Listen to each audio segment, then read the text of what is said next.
Paragraph justification can be used to change the look of a document, improve readability, or adjust certain parts of a document as well so they stand out.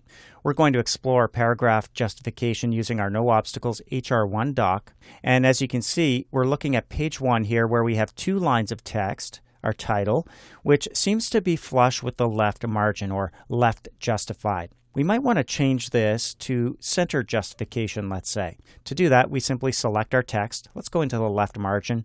We'll click and drag down to highlight both lines.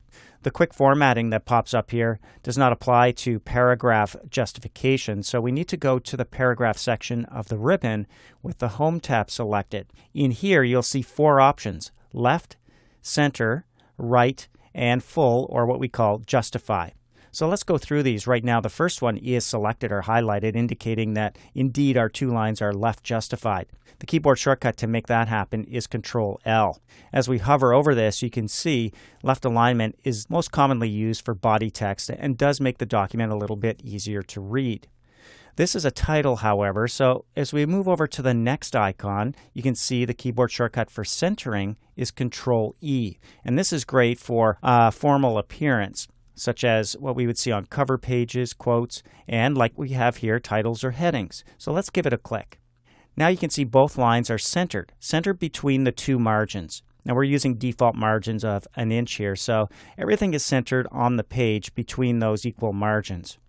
The other option that we see here next is right align. Control-R, the keyboard shortcut for that. We wouldn't use that for our title, but we might use right alignment in things like headers and footers, little pieces of text. And then we have something called justify.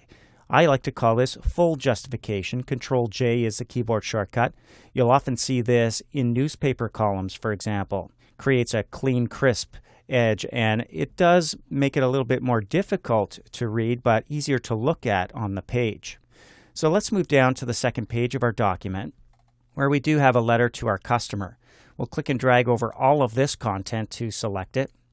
And next we'll go up here and experiment with some other justifications. Let's click right. Obviously that makes no sense whatsoever for this particular piece of text. So let's go to the next one over, which is full or justify. And you can see what's happened now. We've gone from left to full, and down the left-hand side of our text, you'll notice a nice, clean, crisp justification with the left margin. But we also see that on the right-hand side with our paragraph. Let's just click to deselect to get a good feel. So what's happened here is extra spaces have been inserted between the words of a paragraph here to stretch it out so it goes from margin to margin.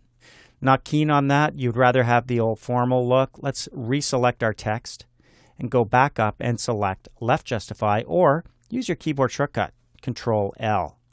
Notice now we're just flush with the left margin, and down the right-hand side we have that jagged look, which allows better readability and a more formal look. So depending on what text you're working on in a document and the type of document you're working on, various paragraph justifications will apply. We'll see more of this a little bit later on, for example, when we get into creating headers and footers.